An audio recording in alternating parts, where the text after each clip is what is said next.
Once upon a time, in a land not so different from our own, on the very edge of a bustling city, stood a magnificent, magical apple tree. This wasn't just any tree. Its branches reached for the sky, and its leaves whispered secrets to the wind. Every single day, the cheerful laughter of children echoed around its strong trunk. They would come from all corners of the city to play hide-and-seek among its roots, chase each other in circles, and, of course, pluck the sweet, crisp apples right from its branches. These apples were the juiciest, most delicious apples anyone had ever tasted, and the children would always share them, their faces lit up with pure delight.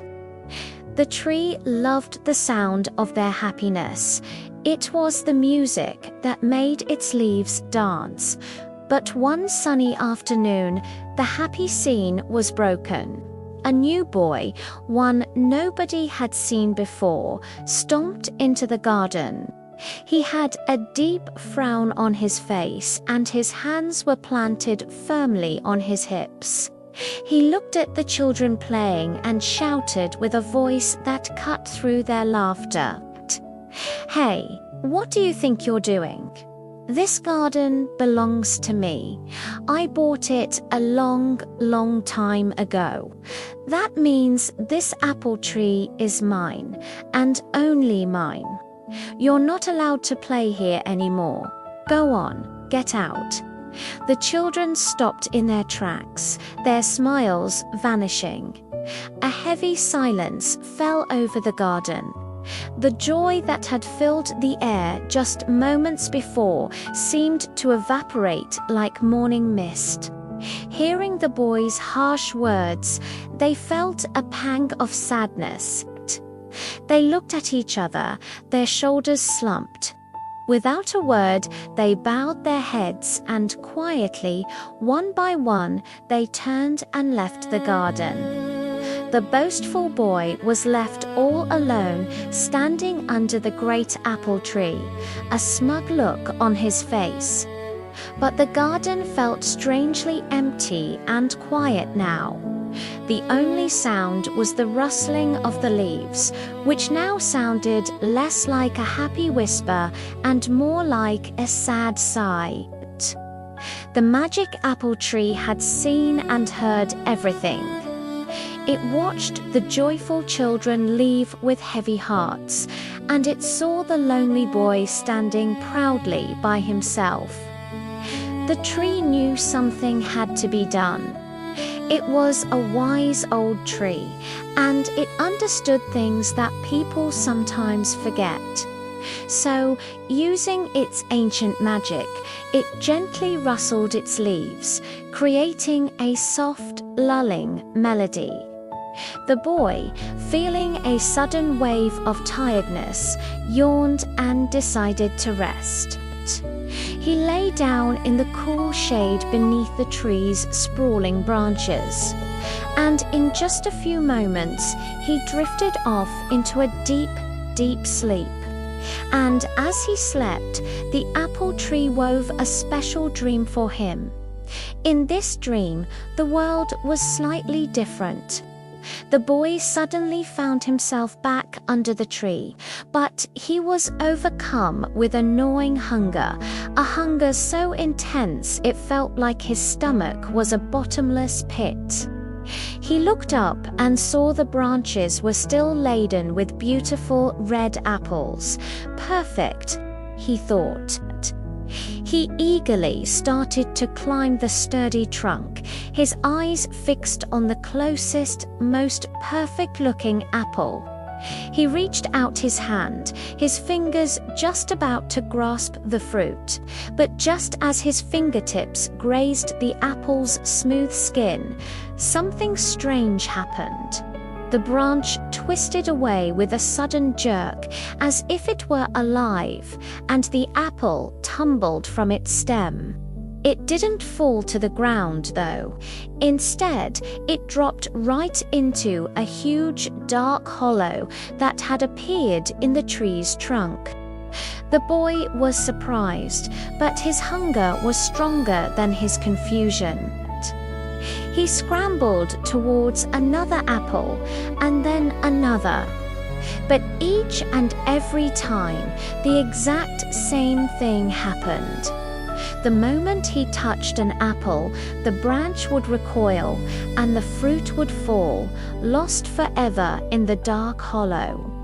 He tried again and again, growing more and more frantic, until every single apple was gone, all except for one, a single perfect apple left hanging tantalizingly on the highest branch, just out of his reach. Exhausted, defeated, and still starving, the boy slid down the trunk and sat at the base of the tree. The emptiness in his stomach was now matched by a feeling of despair in his heart. He couldn't hold it in any longer. He buried his face in his hands and began to cry, his sobs shaking his whole body. It was then that a deep, gentle voice, a voice that sounded like the rustling of 1,000 leaves, echoed around him. It was the apple tree. "Why are you crying, little one?" it asked kindly. The boy looked up, his eyes red and puffy from tears. He pointed an accusing finger at the hollow in the trunk. You're so selfish."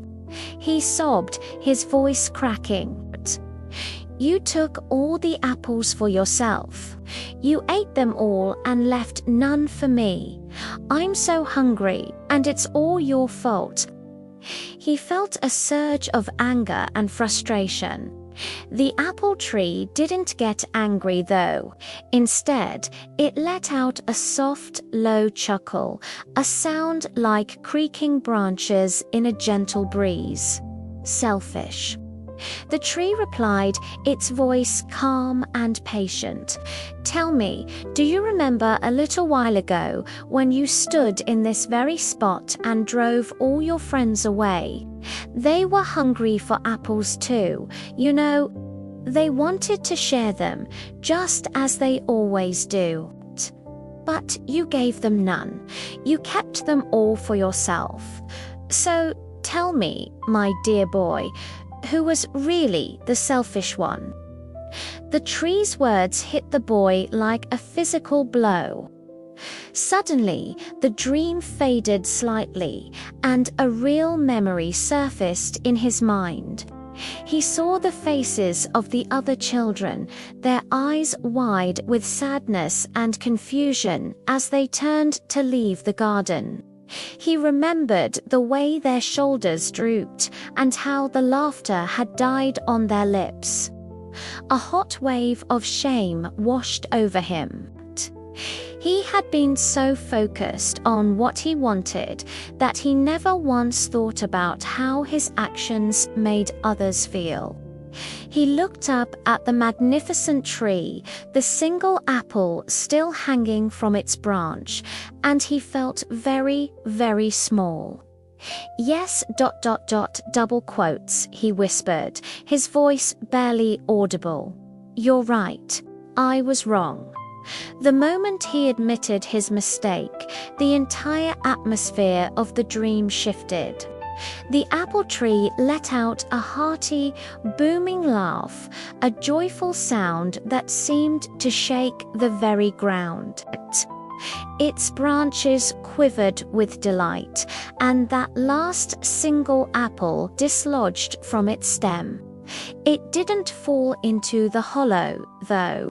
It fell straight down, landing with a gentle thump right on the boy's head.